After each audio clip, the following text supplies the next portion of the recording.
Mga sumbong ngayong araw sa pambansang sumbungan. Bitag, pundasyon ng bahay nadamay dahil sa pagpapagawa ng bahay ng kapitbahay. Welder, tinanggal matapos ang 13 taon sa agency dahil sa mababang evaluation. Length of service makukuha kaya adopted son na tinakas ng ka-live-in, binisita ng mga social worker. Minor, enrolled na at mag-aaral na raw. Ang sumbong ay iimbestigahan at aaksyonan sa pambansang sumbungan. Bitag. Huling nakita namin na last year, puro tubig na po yun. Mayroon na pong butas yung ilalim sa amin. Kaya po ako nandito ay para ilapit ko po ang problema ko sa aking kapitbahay. Itong August 2025, nag-construction po sila tapos iniwan po ng nakatenga. 1 taon na po ngayon. Lumapit po ako sa City Engineering Office ang 2 beses na po. Sinabi lang po nila sa akin na may pupuntang tao para checkin. Wala naman po.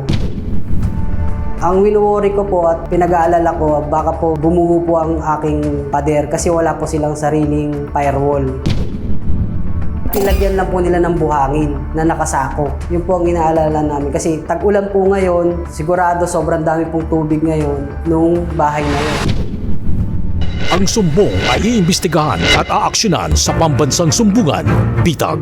Ngayon naman mga boss, pagdating sa pagpapagawa or pagpapaayos ng isang bahay, lahat po tayo ay lagi mag-iingat, especially doon sa ating mga contractor na kukunin or kung sino man, and also as well, kagaya doon sa ating nakita kanina sa video na medyo malapit ang pagitan doon sa bahay na iwasan po natin na magkaroon ng problema na matatamaan po yung kabilang bahay, no? And now, with that concern, makakausap natin ngayon itong si Mary Ann Erlandes, itong asawa ni Sir, kung hindi ako nagkakamali, or partner. Magandang umaga po sa inyo, Ma'am Mary Ann.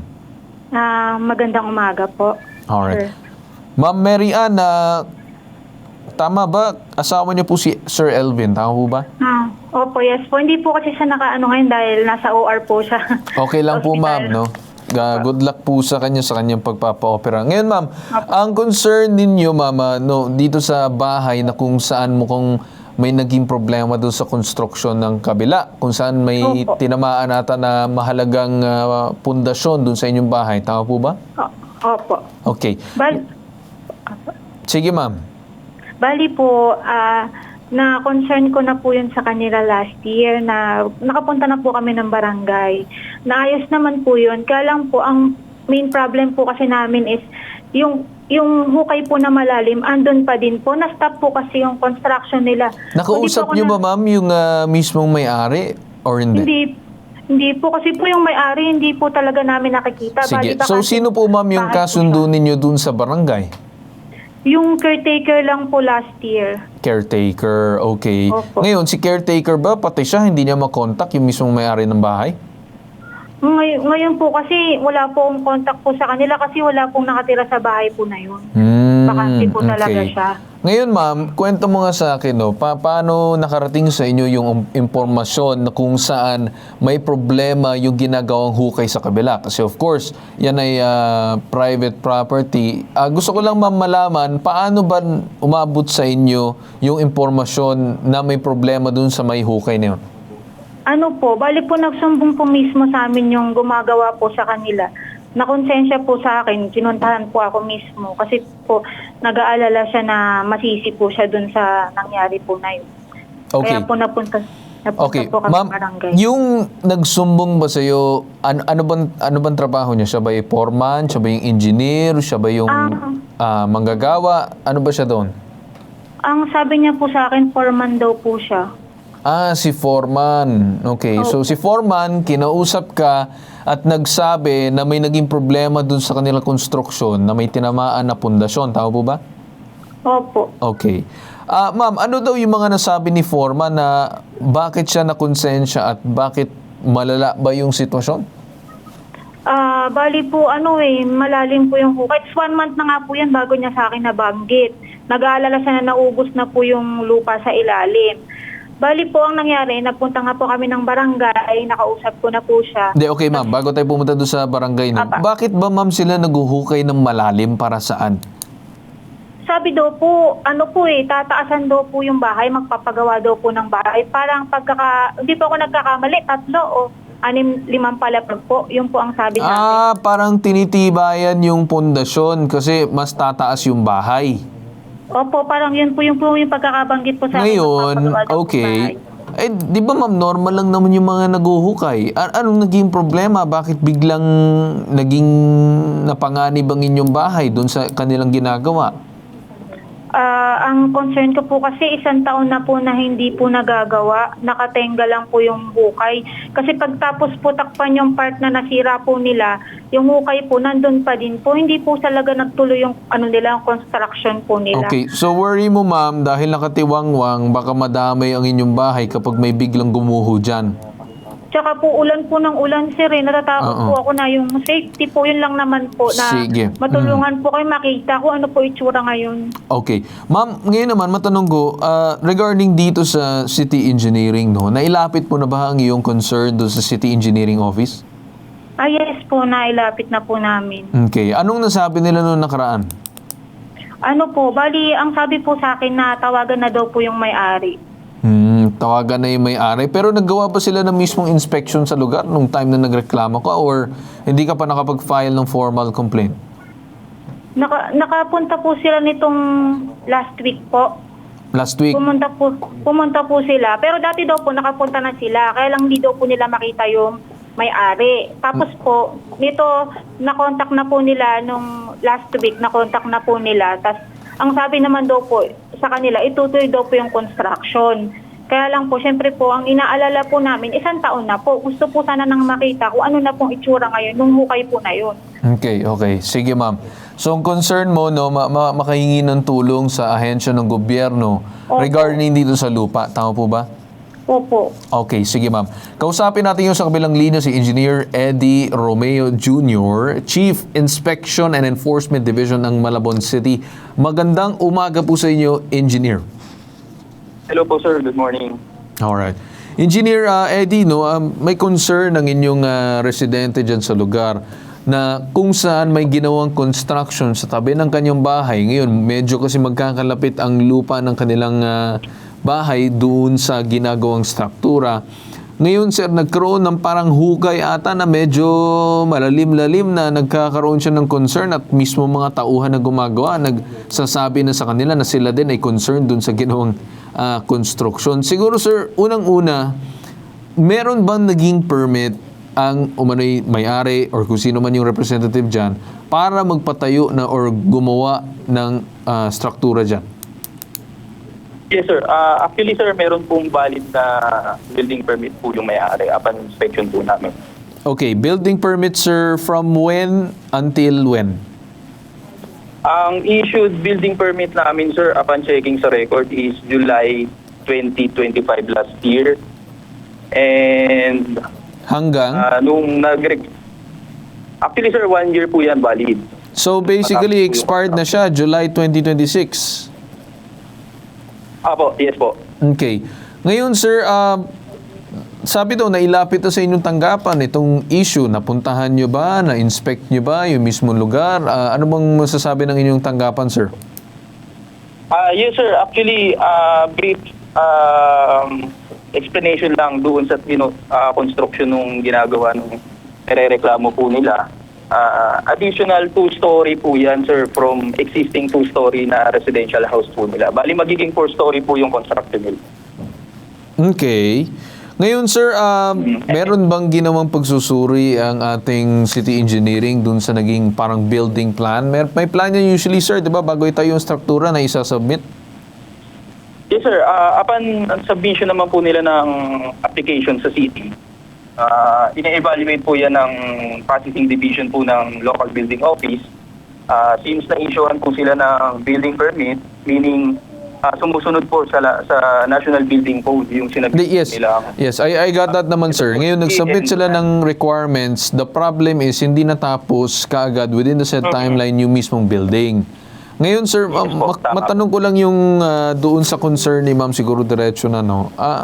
Pagdating sa mga ganyan, sir, nakatiwangwang, hindi pa kaya magiging panganib yan doon sa katabing bahay na matagal na may hukay dyan tapos tuluyan ng ulan? Yes sir, tama po. Kaya nga po, nag-conduct po ng inspection yung opisina and nakita po namin na nakatiwangwang nga po yung construction although meron po yung existing structure and sa assessment naman po namin is hindi po siya ganun kadelikado. And actually, nag-send po ako ng picture doon sa staff niyo, sir, doon sa mga inspection na ginawa po ng opisina. Okay. So, nag-assess ba din kayo, sir, doon sa naging paghuhukay sa ilalim, no? So, wala naman na malaking posibilidad na gumuho or anything? Actually, sir, magkakaroon pa kami ng joint inspection. Kinausap namin yung caretaker and may-ari na nire-require namin sila ng joint inspection kasi during inspection last week, hindi namin napasok yung site. Nakita lang namin yung labas. So, nirequire namin sila next week, Tuesday, na magkakaroon kami ng joint inspection para mas ma-analyze po namin yung hukay na sinasabi po nilang nandoon sa loob. Okay, yes sir. Kasi mahalaga yan, no, yung joint inspection na kung saan yung mga may-ari at yung caretaker, yung mismo mag-iikot sa inyo sa lugar. And siguro sir, maganda din na dinadala nyo ba yung mismong building plan na ginagawa nila para ma-check kung sang-ayon doon sa inaprubahan yung plano? Yes po sir, actually during inspection lagi meron kami mga dalang plano. Kinukuha namin doon sa records yung mga sinubmit nila. Tsaka po namin ine-evaluate doon sa actual if sumusunod po sila doon sa mga sinubmit nilang plano sa amin. Mhm. Ngayon sir, siguro follow-up question ko lang. Para sa mga ganitong klaseng sitwasyon sir, na nagpapagawa ng bahay, ngayon siguro kinapos ng pondo or what, paano sir yung mga ganyang klaseng sitwasyon na nakatiwangwang yung struktura, hindi ba siya nagiging panganib or ano po ba yung usual sir na dapat gagawin bago i-abandona or itigil muna ang construction ng isang struktura? Actually sir, sa mga ganitong construction, meron po yung supervising in charge, either architect or engineer. So right after kung mag-aabandon naman sila, dapat po talaga yung mga existing na hukay open, dapat yan binabackfill po yan. Okay. Kung mag-i-stop sila ng construction, and dapat po i-notify nila yung city na mag-i-stop sila para po aware po kami na merong nakatiwangwang na structure doon sa area po namin. Okay, with that said sir, nagawa ba nila yun? Yung binabanggit nyo, nag-backfill ba sila bago i-stop yung construction? Sir, and dinotify ba ang inyong tanggapan? No sir, that's why po nung nag-complain po yung complainant sa amin, agad po namin pinuntahan yan para ma-verify. Ang problema nga lang po last week, nagkaroon ng medyo wala pong pasok, so hindi po mapuntahan ng team yung area kasi po malakas yung ulan. So this week po kaya po napuntahan yung area, kaya po nakapag-set kami ng joint inspection. Okay. Mhm. Okay, sir. So siguro, sir, with that said, no, asahan namin yung magiging susunod nyo pang gagawin kasi sabi nyo nga, sir, na hindi nakapag-notify and everything. So, I think, sir, talagang importante yung joint inspection para ma-double check nyo yung lahat-lahat. Okay, sir? Yes, sir. Opo. Alright. Sige, engineer, maraming salamat po sa inyong tanggapan. We appreciate much na sinagot nyo po ang aming tawag at assistahan nyo po ang aming complainant. Maraming salamat po sa inyo, Engineer Eddie Romeo Jr. Thank you po, sir. Alright. So, ngayon naman siguro, no, kausapin lang natin si Attorney Batas Mauricio regarding dito sa case. Sabihin na natin, para lang sa kaalaman ng karapatan ng mismong complainant. Attorney Batas, magandang umaga po sa inyo. Magandang umaga po, Carl Bitag. Magandang umaga po sa ating mga panauhin. Sa mga ganitong uri po ng sitwasyon, meron pong mga provisiones ng Kodigo Sibil na nakakasakop. Ang unahin po dito yung Artikulo 682. Article 682, ang binabanggit po dyan ng ating Kodigo Sibil ng Pilipinas, yung pong paggagawa ng mga paghuhukay o di kaya yung pong mga pagkakaroon ng kung ano-anong strukturang itatayo.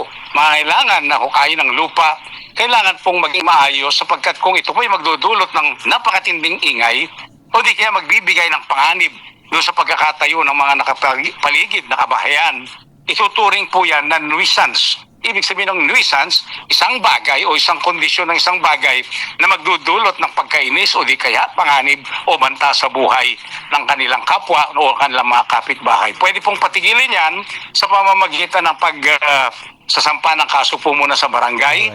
At kung talagang hindi po magawa ng paraan, dadali na po yan sa building official. Ginoong Carl Bitag. Alright. Ngayon naman, attorney, let's say, worst comes to worst na may mangyari. Sana wag naman, no? Ano po yung karapatan din ni ma'am in regards dyan at ano po bang pwede niyang gawin?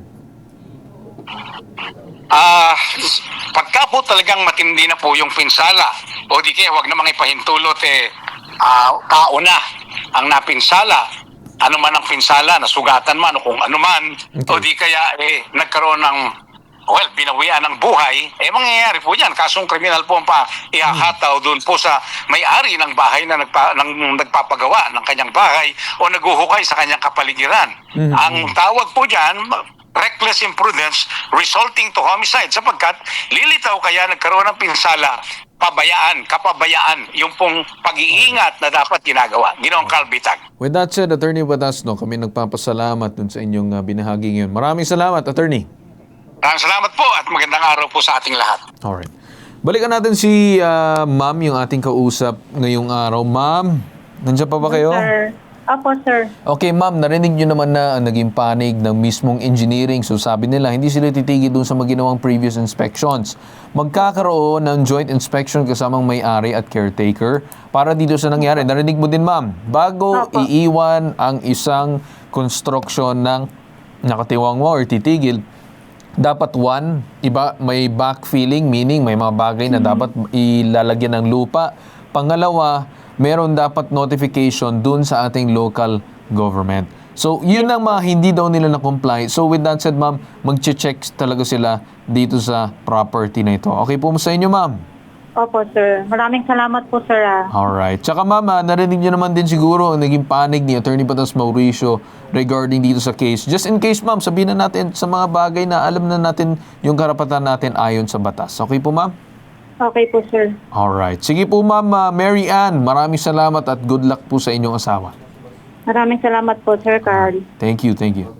At with that said, nakita niyo naman ang ating pag-uusap ngayon na kung saan sa lahat ng mga gusto magpagawa ng bahay, renovation, kung ano man, lagi po tandaan, kung sakaling magkaroon ng problema, makapusan tayo ng pondo, mas laging tandaan ang seguridad ng mga ating kapitbahay. So with that said, magbabalik tayo dito sa ating programa na Pambansangsang Bitag Helpdesk. Susunod sa pambansang sumbungan, Bitag. Welder tinanggal matapos ang 13 taon sa agency dahil sa mababang evaluation.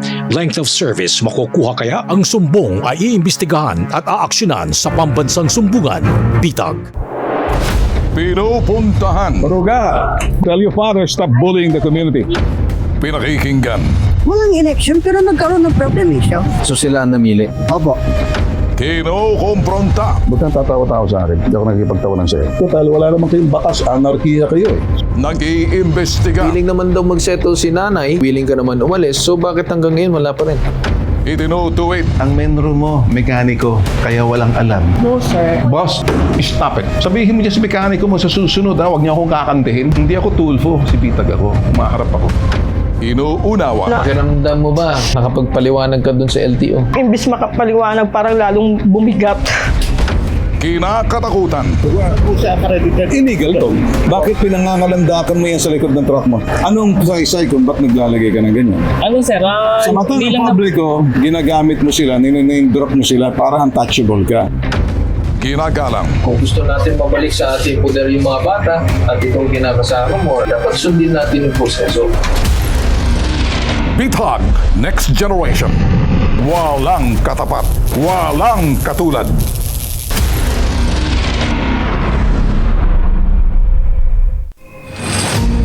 Need help? Want to report? For immediate action, leave us a message about your complaint. Download our Bitag app now.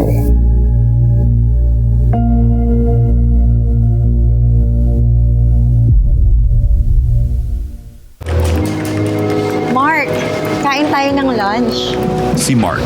Sensitive ang sikmura sa matataba at maasim na pagkain. Sikreto at panlaban ni Mark. Gut Right.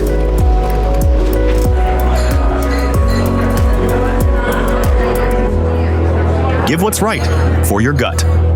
Available now on Shopee, Lazada, and TikTok Shop. Scan the QR code now.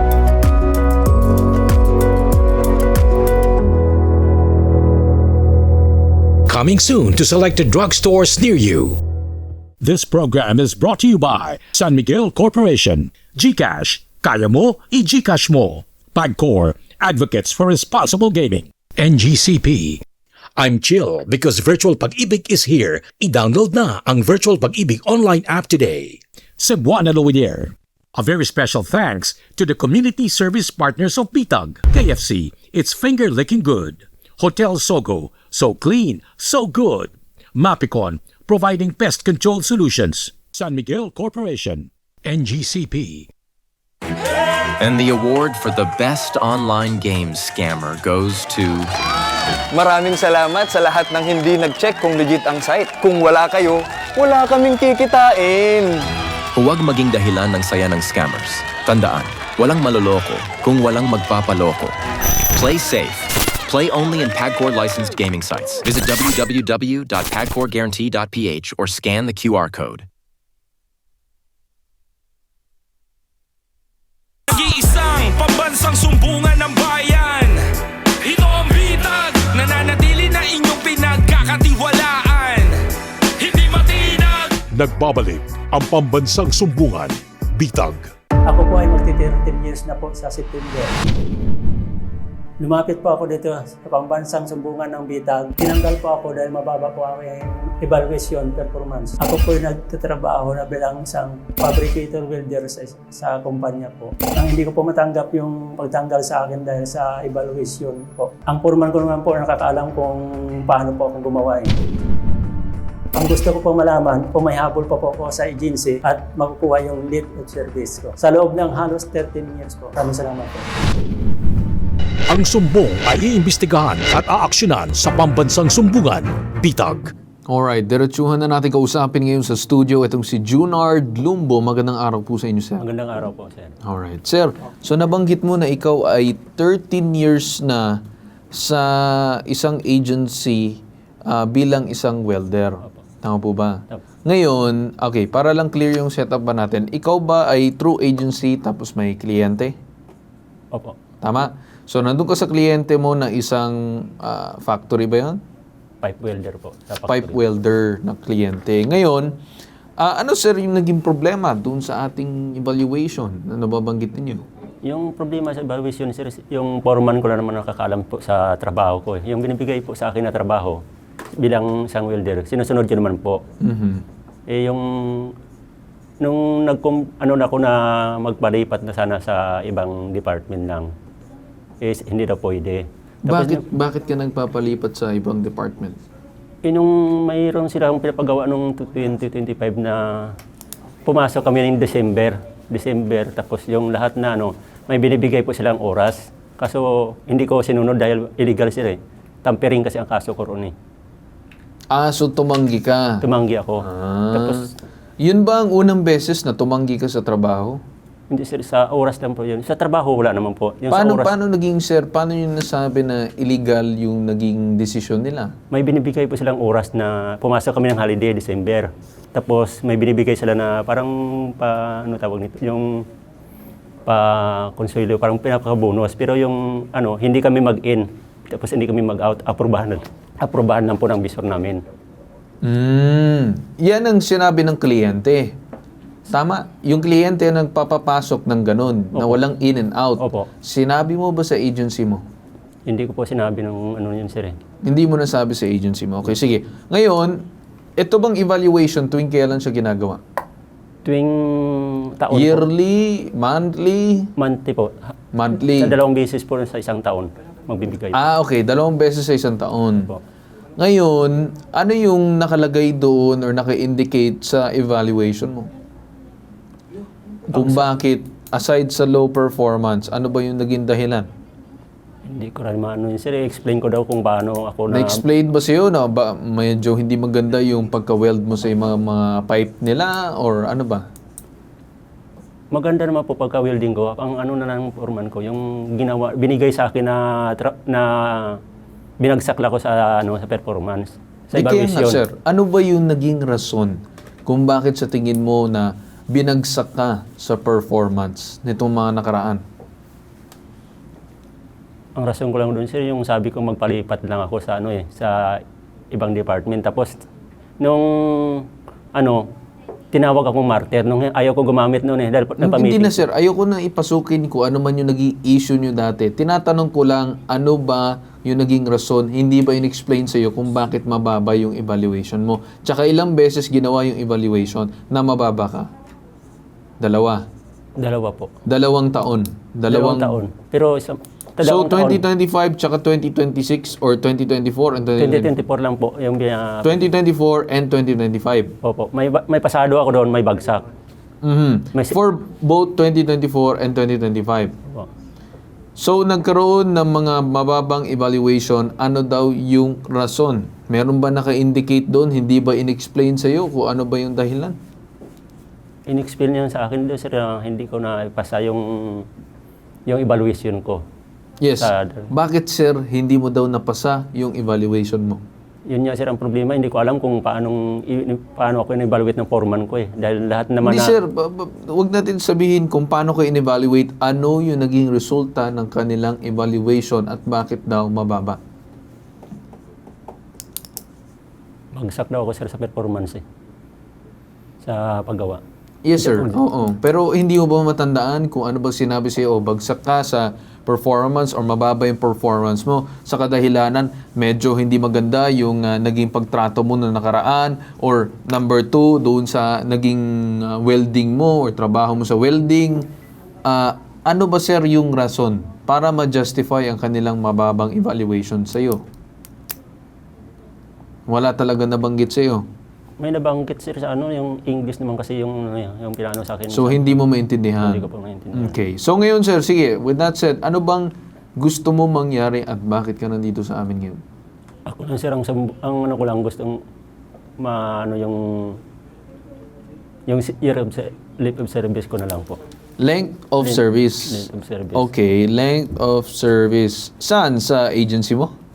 Sa agency ko rin po. Pati ba sa agency, tinanggal ka na din? Tinanggal po, dinismiss ako. Dinismiss ka? Due to low performance din? Doon sa agency? Opo. Okay.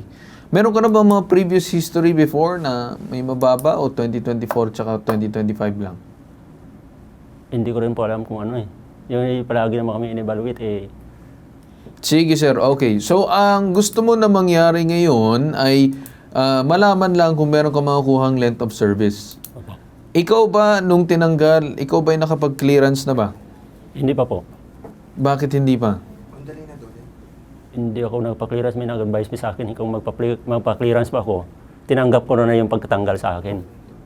Sino nagsabi nun sa'yo? Yung mga kapitbahay ko lang din po. Pero kung mapa-clearance na. So, hindi mo pa nakuha yung last pay mo tsaka 13th month, tama ba?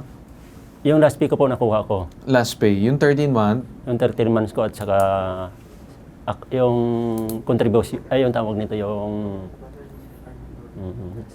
capital share. Sige, sir, ganito na lang, no? Kung makakausap na natin siguro sa kabilang linya si Dole para mas maging madali natin kausap dito sa magiging mangyayari dito sa kay sir base dun sa kanyang gusto. So, para lang sa kalaman ng ninyo, no, mukhang simple lang itong reklamo ni Jonard, pero kung ilalagay natin sa ating mga sarili sa kanyang sitwasyon, medyo mahirap at talagang tingin niya na hindi patas at parehas ang ginawang evaluation sa kanya. Pero sa kabilang banda, kailangan din nating maintindihan na ang mga kumpanya at mga agency ay may certain standard kung saan kailangan ipasa. Pero kung hindi ito mapasa, then magkakaroon ng problema dun sa kanyang trabaho. Pero sa tamang paraan dapat gagawin ito, sa tamang proseso at naaayon dito sa ating labor code na dinidikta ng Department of Labor. So alamin natin kung nasunod ba ang karapatan ni Jonard bilang isang empleyado at ano-ano ba ang mga money claims na kanya makukuha or ano ba ang kanyang karapatan dito sa nangyaring insidente ng kanyang pagkatanggal. Pero before natin kausapin siguro ang Dole, meron tayong statement na nanggaling dito sa Elixir Multipurpose Cooperative nitong agency ni Jonard. Nakausap ng bitag ang HR representative ng Elixir Multipurpose Cooperative na si Jay Humandron at nangako silang magbibigay ng official statement ngayong araw, pero ayon sa kanila may naging basihan ang ginawang pagtanggal kay Jonard sa trabaho. Dagdag niya, may makukuha si Jonard na last pay, prorated 13-month pay at iba pang mga money claims na mandated ng labor code. Tatawagan na lang daw nila si Jonard kung kailan niya ito makukuha. So siguro for clarification para dito sa mga insidente nangyari at para maintindihan ni Sir kung ano bang kanyang karapatan, kausapin natin yung sa kabilang linya si Restituto Espino, Senior Labor and Employment Officer ng Dole, Bulacan. Magandang umaga po sa inyo, Sir Restituto. Magandang umaga po sa ating lahat at sa mga nakakinig po sa inyong himpilan, sir. Alright. Sir Restituto, ako po si Carl Bitag, live po tayo ngayon. Sir, ano pong masasabi ng ating Dole? Kasi ito pong concern ng ating complainant na lumapit po sa atin. Siya po ay natanggal sa kadahilanan ng may mga bagsak dun sa kanyang mga evaluation for 2024 and 2025. Ngayon kay Sir, parang hindi niya po ata tanggap dito yung nangyaring insidente. Kung tama ba ang ginawang proseso ng kanyang pagkatanggal? Ano po ba yung nakikita ng ating Dole dito? Una po, sir, kailangan ma-establish po natin yung employee-employer relationship.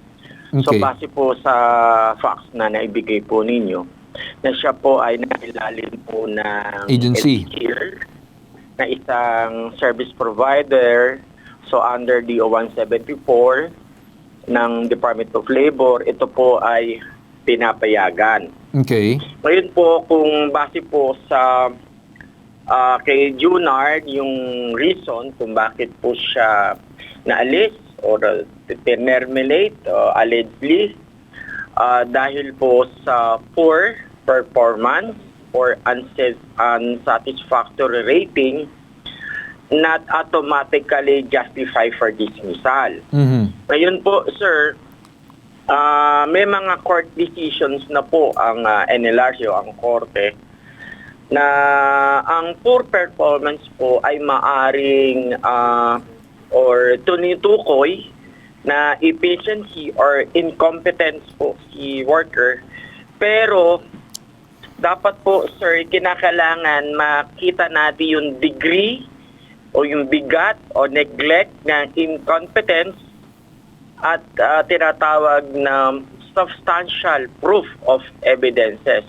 Okay. Hindi lang po dapat makita yung sa evaluation lamang para at least makita natin, sir, yung records, kung ano yung evaluation, the results, malinaw po doon sa policy yung performance and standard criteria. And din po din yun specific deficiency ng incident. Okay. Nagkaroon po ba tayo o siya na na-issue ni agency or ni co-op na tinatawag na warnings, previous warning or notices, and kasama po rito yung opportunity to improve. Then kasama rin din po dito yung tinatawag na assistance or coaching training kung applicable. Okay. Ngayon, sir, I'd like to ask, kasi itong nangyaring insidente, so nawala na siya sa client ng agency. Pati, sir, yung agency, drain up na po siya dito sa nangyaring insidente. Yung mismo nagbigay din ng evaluation na yung mismong agency niya din na bagsak siya. Kaya nangyari, tinatanggal na din siya ng agency. Okay. Yan po, sir, yung tinatawag na procedural due process na kailangan pag-ingatan ni employee, ni Mr. Junar, yung company policy ng principal at the same with the agency or the co-op. Napaka-importante, sir, na malaman ng worker yung both company policy. Okay. Para makita yung valid cost or at procedural due process. Kumbaga, sir, hindi basta't-basta tatanggalin dahil mababa ang evaluation. Mas importante, sir, pangalagaan din siyempre, sir, yung length of service ni employee from dito sa kanyang agency. Okay. Sir, matanong ko lang, yung concern niya tungkol dito din sa length of service, ano po ba yung, kasi I think ito yung pinaka-main concern ni ating complainant, Kasi may 13 years na siya nagtatrabaho dito sa kanyang agency Ngayon, parang ganun-ganun na lamang dahil sa evaluation, nawala siya. So, parang nawala na din ang kanyang length of service. So, sir, ano po bang masasagot ng ating DOLE dito?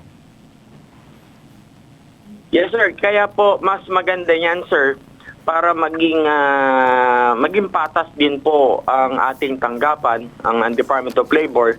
Maari po siyang dumulog po sa aming tanggapan upang maghain ng kanyang suliranin or reklamo po sa aming tanggapan upang mabigyan natin ng pagpapatawag. Okay. I-notify po natin ang both parties, si principal, si agency para dito sa usap. Yeah. Sir. So, magkakaroon, sir, ng parang mediation. Yun ang nire-recommend ninyo. Tama po ba? Yes, sir. Yes, okay. sir. Yes, Sige, sir. Kung gano'n na lang, sir, on that set, kasi sabi ninyo, parang hindi nyo siya masagot ngayon at parang gusto nyo pang imbestigahan pa at makuha yung kabilang side regarding dito. Tama po ba? Yes, sir. Alright. Tama po kayo, sir. Sige, sir. So, with that said, mukhang may pag-asa itong gagawin ni Sir Jonard. So, Sir Restituto Espino, kami nagpapasalamat. Aasahan po namin yung magiging action ninyo sa concern ni Sir. Maraming salamat po sa inyo. Marami pong salamat, sir. Alright. So, with that said, Jonard, mukhang sinasabi ng ating mismong DOLE na may mga sisilipin sila na iba't ibang bagay. Iimbestigahan nila, titignan nila, papatawag din nila yung dati mong agency para mapag-usapan lahat ng mga dapat mong nakuha or karapatan at kung tama ba ang nangyaring insidente na ikaw ay natanggal dahil dun sa performance. Kung nagkaroon ba ng tamang proseso. So, yun sir, okay ba sa'yo? Okay po, sir. Alright. So with that said, sir, we wish you the best of luck regarding dun sa magiging susunod na hearings ninyo sa DOLE. Pero kami naman din ay magmamanman at magmamasid dito lang sa gilid at makikibalita kami. Okay, sir? Opo. Alright. So with that said, magbabalik tayo dito sa ating programa ngayon, Pambansang Sumbungan, Bitag. Susunod sa Pambansang Sumbungan, Bitag. Adopted son na tinakas ng ka-live-in, binisita ng mga social worker, minor, enrolled na at mag-aaral na raw. Ang sumbong ay iimbestigahan at aaksyonan sa Pambansang Sumbungan, Bitag. Pinupuntahan. Maruga, tell your father stop bullying the community. Pinakikinggan. Walang election pero nagkaroon ng problem siya. So sila ang namili? Opo. Kinukumpronta. Ba't kang tatawa-tawa sa akin? Hindi ako nakikipagtawanan sa'yo. Total, wala naman kayong batas. Anarkiya kayo eh.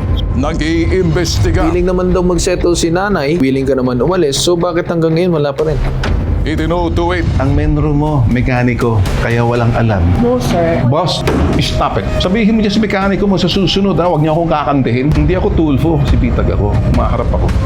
Inuunawa. Pakiramdam mo ba, nakapagpaliwanag ka dun sa LTO? Imbis makapaliwanag, parang lalong bumigat. Kinakatakutan. Illegal to. Bakit pinangangalandakan mo yan sa likod ng truck mo? Anong saysay kung ba't naglalagay ka ng ganyan? Ano, sir? Sa mata ng publiko, ginagamit mo sila, niname drop mo sila para untouchable ka. Ginagalang. Kung gusto natin mabalik sa ating poder yung mga bata at itong kinakasama mo, dapat sundin natin yung proseso. Bitag. Next Generation. Walang katapat. Walang katulad.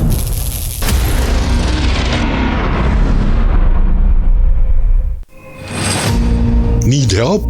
Want to report? For immediate action, leave us a message about your complaint. Download our Bitag app now.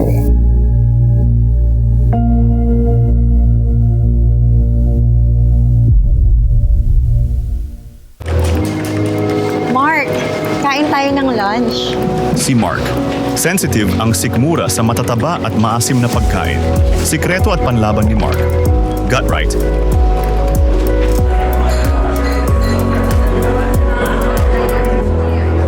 Give what's right for your gut. Available now on Shopee, Lazada, and TikTok Shop. Scan the QR code now.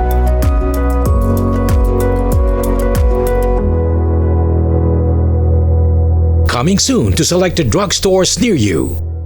Nag-iisang pambansang sumbungan ng bayan. Ito ang bitag, nananatili na inyong pinagkakatiwalaan. Hindi matinag. Magbabalik ang Pambansang Sumbungan, Bitag. Nag-iisang pambansang sumbungan ng bayan. Ito ang bitag, nananatili na inyong pinagkakatiwalaan. Hindi matinag. Nagbabalik ang Pambansang Sumbungan, Bitag.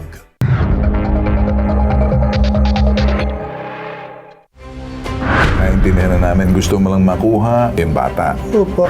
Tinanong po yung bata kung kanino po siya sasama. Okay. Ang sagot po ng bata, sa akin daw po sasama. Huwag nating isipin yung bata parang bola o parang tuta. Anong nakita niyo po sa bahay? Hindi ba conducive para sa bata? Tingnan po namin kayo ng evaluation, ma'am. Hindi ako nagbibiro. Pakita mo sa amin na yung anak mo, para kay tatay, ipakita mo roon, naka-enroll, kasi ipapacheck namin yan sa MSWD. Kapag hindi, nagpapabaya ka.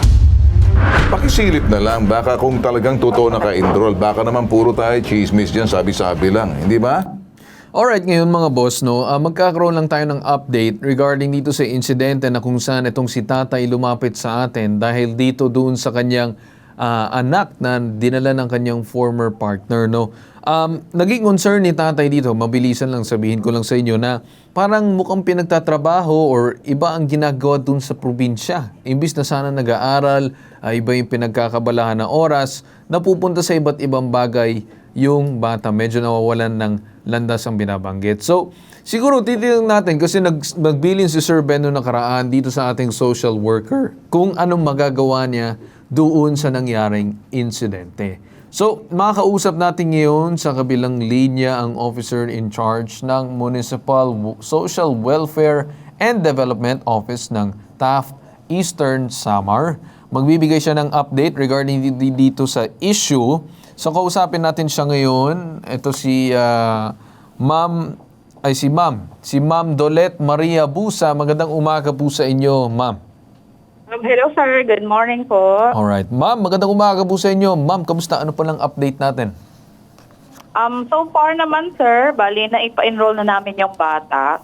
Okay. Pumunta kami sa barangay in coordination with the barangay council. Nag-usap-usap kami. Again, noong guardian ng bata, mag-asawa. Bali, yung tinanong namin kung naka-enroll nga siya, last year daw naka-enroll. So, yung ginawa namin is pinuntahan talaga namin yung school, aside from tinawagan muna namin yung school principal. So, pinuntahan namin and then, kinausap namin yung bata. Nag-usap-usap kami together with the school, yung sa dati ng teacher at saka yung guidance counselor. And in-enroll po namin na siya for this year. And luckily, open pa po yung school nila to accept new enrollees for transferees. And yung situation kasi ni Raymond, since mga ilang days na yung hindi niya na-cope up sa, yung mga missed school days niya, so undergo siya sa modular. So, yan ang namin na the following day, and that was August 26, papasok na agad siya. So, una namin in-assure kung may mga gamit din yung bata. Sabi naman ng tita is available or nandun pa yung mga gamit niya, yung uniform niya. Kasi nga, last year is one week lang daw na pumasok. Okay. Kaya sinabi talaga namin na kailangan tutukan talaga na hindi dapat na mag-i-stop. Kailangan in-assure namin sa guardian and close monitoring din namin yung sa barangay na talagang papasok. And of course, the school na directly, kung if ever, hindi talaga pumasok again yung bata, magkukonect sila, magkukontak sila sa amin. Okay, yes. Tama naman na ma'am ang inyong mga sinabi. Na appreciate dun sa inyong nagawang work dito sa bata na kung saan na pa-enroll and then closely ninyong tinututukan. Siguro ma'am, of course, yung nagiging concern dyan, I think number one, which is yung sinasabi nyo kanina, na last year, 1 linggo lang siya pumasok. So ngayon, kailangan talaga tutukan yung bata hanggang sa tuloy-tuloy na talagang umano'y na pumapasok yung bata sa buong taon. No? Opo. Yeah. Opo. So, ma'am, kamusta pala yung bata? Gusto ko lang matanong, no? Kasi syempre, nakikinig din yung tatay sa kabilang linya. Ano po ba yung naging demeanor ng bata nung kayo ay nang himasok? In-enroll siya? Mukha ba sa tingin nyo talagang tuloy-tuloy na papasok itong bata? Or baka biglang ginagawa lang niya to para lang matapos na? Oo. So, patingin ko naman, sir, willing naman talaga siya. Kasi sinabi namin sa kanya during our discussion na pag hindi ka talaga sumunod, mapipilitan kaming kunin ka dito. Ibabalik ka doon sa tatay mo. Pupunta ka namin sa tatay mo kasi dito nga sa tinitirhan mo, hindi sila nakaka-force sa'yo na pumasok. So ngayon, yung concern kasi namin na mag-aral ka, hindi lang na pag-start, tapusin mo hanggat maaari hanggang senior high. Kasi yan lang ang concern ng tatay mo. Ngayon, pag hindi mo yan nagawa, mapipilitan kaming kunin ka dito sa poder ng guardian mo, kahit sinasabi nilang uuwi naman yung nanay niya ngayong September 15, pag nalaman namin from the school, actually Sir Halos araw-araw ako nagpupunta doon sa school. Okay. Oo, kung talaga pumapasok, so good thing, by just this morning, nakausap ko yung teacher nila, sabi okay naman daw. So, sabi ko, ma'am, kailangan natin talagang tutukan yung performance ni Raymond. Kasi i-assure natin talaga, kasi yung tatay niya, kailangan niyang malaman na talagang pumapasok talaga yung anak niya. So, Yes. sabi naman niya na okay naman daw. So, alam na naman ng barangay nila, kahit yung barangay chairman, nagko-contact din naman talaga sa akin kung, Okay. kung about sa bata. So, Alright. yan din ang talaga ang tinutukan namin. Lalo na, sir, yung about sa pagtatrabaho. Opo. So, sinabi talaga namin, pag yan ay narinig namin na talagang may nangyayari pang pagpapatrabaho na ina-allow ng guardian na siya ay magtrabaho, talagang yung nagpapatrabaho ay mapipilitan kami i-file sila ng kaso. Okay. Kasi child labor po yan. Alright. Ma'am Dolet, no, matanong ko lang din. Kasi nabanggit ninyo, di ba, 1 week lang siya pumasok last year. Opo. Tapos, I think, kung hindi ako nagkakamali, nagtrabaho na po siya. Tama po ba? Opo, kasi doon sa drop out po yung niya. Yung status niya naging dropout. Ma'am, Opo. natanong nyo ba yung mismong bata? Bakit siya parang pursigidong magtrabaho imbis na mag-aral? May nag-push ba sa kanya? May namilit ba sa kanya na dapat magtrabaho siya na imbis na mag-aral? Ano ma'am yung nagtulak sa kanya? Bakit siya naghahanap ng trabaho? Actually, sir, based sa tanong ko rin sa barangay council. Kasi nga, nalaman din nila na itong bata daw is dati na involved daw sa online games, sa scatter. Kaya daw, kahit pinagsasabihan na hindi siya pwede magtrabaho, palihim nagtatrabaho siya. Kasi nga, para mai-sustain siya, mai-support sa kanyang online game na scatter. Kaya sinabihan talaga namin na simula ngayon, hindi na siya pwedeng mag-engage sa online games na yon. Hindi na pwede namin. Kasi nga, actually, sir, in fact, sir, yung kapitbahay nila na kinokonektahan nila ng peso wifi. Okay. Actually, sinabihan din namin. Okay. Kasi itong si Raymond is under monitoring sa office namin. Kailangan namin ng ng katulong, kailangan namin ng mahihinga ng tulong para ma-supervise yung performance na dito. So Okay. yung tindahan na kinokonektahan ng through that scatter, sinabihan namin na kung pwede niyang ipaalam sa barangay kay kapitan na if ever ma-observe niyang si Raymond is naglalagi sa kanilang may tindahan na naglalaro ng scatter, is kaagad niyang i-report sa barangay. Okay, alright. Sige ma'am. So with that said, no, dun sa naging usapan natin ngayong araw, nakita ko naman na yung willingness so far ng bata na mag-usap, pumasok, talagang willing siya. I think the kid's just misguided, kaya kailangan talaga matutukan yan. As for the guardian, ma'am, I think dapat talaga pagsabihan nyo na talagang tutukan yung bata. Kasi number one, I think, correct me if I'm wrong with the statistics na meron tayo ngayon, children in conflict with the law or yung mga bata na nagkakaroon ng problema sa pagsunod sa batas ay kadalasan mga misguided na mga bata, hindi natutukan ng magulang. Either may magulang or absentee na magulang, nawalan ng magulang. Yung mga ganong klaseng insidente, ma'am, kasi I think you'd agree with this as part of MSWD na yung mga bata, number one foundation nila habang bata pa sila is yung pamilya nila. Either nanay, tatay, tito, tita, kung sino-sino man yan, the family is the number one foundation to the growth of the kid. Ngayon, kung absent yan, talaga mawawalan siya ng landas. You wouldn't know kung ano bang tama, ano bang mali, ano bang dapat niyang gawin. Kung ano na nakikita niya, whether bad or good, gagayahin lang niya kasi yun lang yung nakikita niya at walang tumututok sa kanya. Di po ba? Yes po. Alright. Tama po, sir. Tama po. Alright. So, Okay lang. yes, ma'am. So kailangan, actually sir, yung sinabi ng tita niya na uuwi siya, tinanong ko kasi yung sa tita niya kung yung pag-uwi ba ng nanay niya, yung si Mary Ann is uuwi lang ba siya to visit or ano yung kung ano lang. Sabi naman is for good. For good na nauwi. For good na. Sabi Okay. ko much better na yon kasi para talagang siya mismo na nanay na ang pumutok sa anak niya. Okay, that's good to hear, ma'am, no? Very important 'yan. Kasi I think dapat under close monitoring, medyo matagal talaga maging close monitoring nyo sa bata. Yes, to make sir. sure na Opo. consistent siya, mag-build siya ng habit, na tuloy-tuluyan pa rin siya pumasok. At the same time, matutukan kung talagang tututukan siya nitong nanay. Kasi kung hindi, talagang magiging misguided yung bata na yun. Hindi po pwede, nasa guardian lang, na kung saan hindi na nga siya natutukan sa guardian na yun. Then, aabot talaga sa point na baka mapilitan kayo na pumapunta doon sa tatay. Pero, siguro bigyan natin ng pagkakataon na itama nila. Ngayon kung hindi, then sabi nyo nga, kukunin nyo yung bata mo, pipilitan kayo. Not because you're depriving him of his right, but bagkus doon sa nangyayaring na naliligaw siya kung saan ba siya pumunta. Alright. So with that said, Ma'am Dolet, kami naman nagpapasalamat sa inyong ginawa at tuluyan pa rin kami makikibalita sa inyo. Okay po, ma'am? Opo, sir. Okay. At lagi nyo po i-inform si Sir Edmond regarding po dito. Okay po, ma'am? Okay po, sir. Walang problema po. Alright. Maraming salamat po sa inyo, Ma'am Dolet Maria Busa ng MSWDO. Welcome, sir. Thank you. Thank you. Alright. Kausapin natin ngayon sa kabilang linya si Edmond Merendo. Edmond, nandiyan ka ba? Hello, Edmond. Kamusta na po kayo, sir? Ito po. Nakikinig po ako. Okay. Mabuti. At tatay, matanong ko lang, no?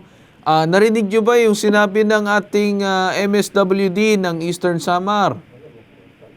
Opo.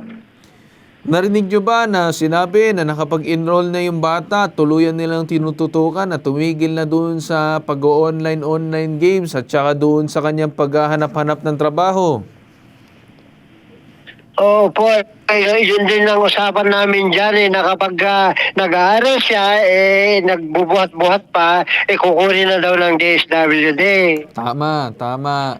Tapos tatay, sabi din daw, kung talaga daw hindi sumunod yung bata, walang magagawa ang bata kundi mapipilitan ng MSWD na dalhin sa iyo yung bata. Nasabi ba yan sa iyo? Opo, sana nga po ganun. Kasi hindi alam ko mapapabayaan dyan dahil ang magulang nandun sa may nagtatrabaho para lang sa lalaki. Yung bata hindi naman yung sinusuportan mula noong kinder na grade 7. Kahit man lang pambili, hindi man lang magbigay. Kaya ganun tayo, no, dito sa nangyaring insidente ngayon, I think na narinig naman lahat ng mga taong nanonood na magsisilbing aral sa lahat ng mga magulang also as well. Pero tatay, masabi ko na lang na huwag ka mag-alala at nang himasok ng MSWD at tuluyan daw nilang tututukan itong anak mo para masiguro na siya ay mag-aaral, hindi na babalik dun sa mga nangyaring insidente dati at hindi maliligaw sa kung saan-saan at kung ano-anong gagawin. Okay po, tatay? Okay po, meron po sana akong balak pa po. Ano po ba yun? Kasi nga, i-demanda ko yung babae. Kung maganda sanang magiging katayuan, kahit hindi na po. Ang inaalala ko lang, baka mapabayaan. Oo, tatay, kayo na lang po mag-uusap ng MSWD regarding dyan. Kasi syempre, ang sa kanila, nag-aayon lang sila dun sa batas. Kasi ang iniiwasan nila ay mapabayaan ng minor, which is itong anak mo. Okay po, tatay? Opo, bye-bye. Okay po, tatay. Bye-bye po. Okay. Bye-bye po. Salamat po. Okay, sige. So nakita ninyo mga boss, regarding dito sa concern ni tatay, sabihin siguro ng iba na medyo simple, hindi masyado dapat bigyan ng pansin. Pero malaking bagay para sa isang magulang na makita nila yung kanilang anak na nakakapag-aral na mabuti, hindi naliligaw ng landas, especially kapag napupunta sa iba yung umano'y pangangalaga ng bata. Number one na dapat talagang concern ng mga magulang is yung welfare or kapakanan at estado ng bata. So para dito sa ating usapan ngayon, pagdating ng ating Monday, since holiday ito, National Heroes Day, wala po tayong pansamantalang action center dito po sa ating building. So sarado po ang ating establishment nitong naturang Monday na parating. Pero pagdating po ng Tuesday, I think September 1, kung hindi ko nagkakamali ang petsa, pwede na po kayo pumunta dito sa aming tanggapan. Pero sa ngayon, wag na po kayo mag-aksayang ng pamasahe at pumunta po ng Lunes. Mas maganda mag-message na lang po kayo. At agara po namin yan gagawa ng paraan pagdating ng Martes. At dyan po tayo nagtatapos sa ating programa ngayon, Pambansang Sumbungan Bitag. Walang katapat, walang katulad. Pinupuntahan. Maruga, tell your father stop bullying the community. Pinakikinggan. Walang election pero nagkaroon ng proclamation. So sila ang namili? Opo. Kinukompronta. Ba't nang tatawa-tawa sa akin? Hindi ako nakikipagtawanan sa'yo. Total, wala naman kayong bakas. Anarkiya kayo eh. Nag-iimbestiga. Willing naman daw mag-settle si nanay, willing ka naman umalis, so bakit hanggang ngayon wala pa rin? Itinutuwid. Ang menro mo, mekaniko, kaya walang alam. No, sir. Boss, stop it. Sabihin mo dyan sa mekaniko mo sa susunod, huwag niyo akong kakantihin. Hindi ako Tulfo, si Bitag ako. Maharap ako. Inuunawa. Pakiramdam mo ba? Nakapagpaliwanag ka dun sa LTO? Imbis makapaliwanag, parang lalong bumigat. Kinakatakutan. Illegal to. Bakit pinangangalandakan mo yan sa likod ng truck mo? Anong saysay kung ba't naglalagay ka ng ganyan? Ano sir, Sa mata ng publiko, ginagamit mo sila, niname drop mo sila para untouchable ka. Ginagalang. Kung gusto natin mabalik sa ating poder yung mga bata at itong kinakasama mo, dapat sundin natin yung proseso. Bitag Next Generation. Walang katapat. Walang katulad.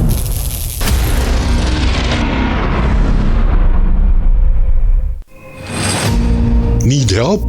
Want to report? For immediate action, leave us a message about your complaint. Download our Bitag app now.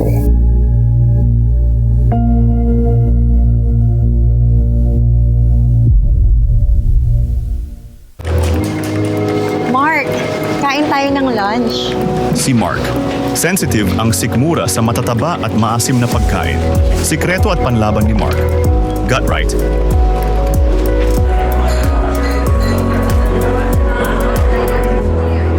Give what's right for your gut.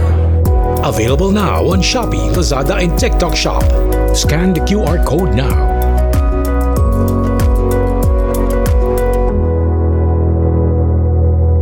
Coming soon to selected drugstores near you.